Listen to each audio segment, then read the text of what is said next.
getting started with that, what was it like in the orphanage for a Christmas?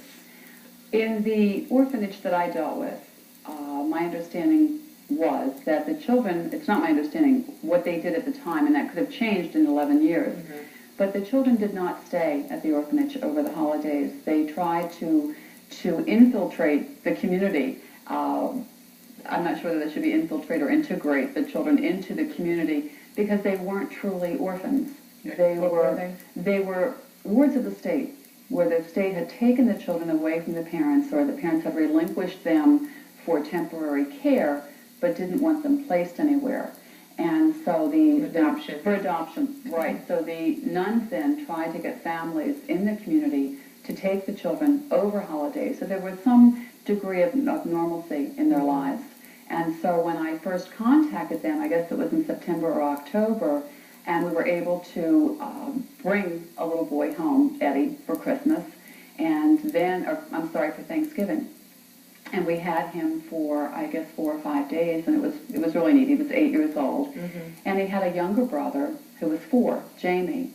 And I then asked to bring both of them home. So we weren't allowed to do it. You're not allowed to have 2 children, even though they were brothers, and there were 3 more brothers there. There were 5 altogether. So I got my parents to take one child. I took the other child, but of course I kept them together at my house, and we had 10 wonderful days of shopping for the little short pants and the knee socks and getting corrective shoes for Jamie. And with my husband being a doctor, he really did the corrective stuff that was really not being done because of their situation. Right. And it was just really terrific. We talked about pursuing that idea of maybe getting custody of the children, and my husband became ill shortly after and subsequently died. So it ended that dream of helping. But it was just, I think the children have a little bit of a Christmas, or as much as people can spare, in the orphanage situation, whereas in the homeless situation, which is really my thrust. It's where you're for 9 years now. Okay. 9 years we've been homeless. Then they aren't going to have any kind of Christmas if you don't do Adopt an Angel Not there. really. I mean, people, I've seen groups come in when I've been there doing the pictures or whatever. My friend and I go and take their Christmas picture, and they bring their little candy stockings, the mesh stockings with candy, and oh God, what an awful Christmas, you know. If that were all you. Yeah, you know, and you've got to have at least one, in my mind, you have to have at least one good memory as a child. Right, one good really great, of a Christmas that's really wonderful. So the children truly wake up Christmas morning to these gifts, and one letter that I received from a little boy afterwards, it was a thank you letter to Santa. And it said, I was so worried that you wouldn't be able to find me because I didn't live at home anymore. Right. So it's just, you know, when we say homeless, it could be battered women as well. So there's not always a situation where that they didn't have a home, but they're better off not in it. Exactly. Yeah. So we hide everything, and then Christmas morning the children wake up, and it's Christmas morning. That's nice. That's the best gift you can have yourself. Let's see, you're also involved in cemetery cleanup. Oh, yeah. So what's involved there? Well, that was a situation where I was driving down Lancaster Avenue one day and looked over because a dear friend of mine who died, it's getting a lot of years now, about 30 years ago, was buried in, and I'm not sure that it was Mount Zion or Mount Olive because it's been a lot of years. And I looked over, and it was just so tragic to see these historical cemeteries just overlooked. No one was taking care of them. The weeds were 6 feet high. It was just awful. Okay. And I had also read that same week where they had found the skull or body parts, bones, because the graves are so dated, and they're in wooden coffins, and the ground had eroded, and the coffins had opened, and body parts had come out in the rain, and children were playing football with them. I thought, this is terrible. I mean, I just think, this may be wrong, you may have to take this off, but I just think that the black community should hang their head in shame, because there is such tremendous history in there. And so I thought, I need to do something. If no one else is going to do it, I need to do something. And I came back to my students, who I really push my students into community work, because I think we owe something to the community in which we live.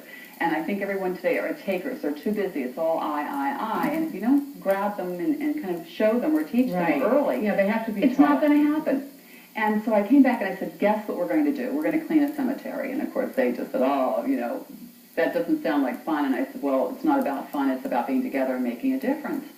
I was very lucky because a friend of mine, Louis Capano, has a construction company, and he had all this big equipment that he allowed us. In fact, he even sent a driver over. Well, we just showed up that morning at 7:30, bitter cold, and we worked the entire day to where none of us could walk at the end of the day. It was just, but we stood back and we looked at this overgrown place, and it was, my God, it's beautiful. I mean, you can see the stones, and we righted the stones which had been toppled over, and we cleaned out all the debris. I guess it was a place to meet or gather and like. It's kind of a respectful thing too for the dead. It rather than it just being, I don't know. Not. I guess if you're a victim of war, there's a lot of circumstances where you don't get any kind of burial at all, you know, but it's still, if you are buried in a coffin and you have a stone, it is a respect for the deceased to have it kind of clean, I guess.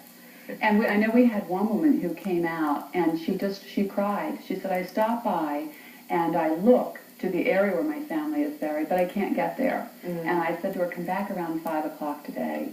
And she came back, and she just cried, and she thanked us for enabling her to get to her family once again.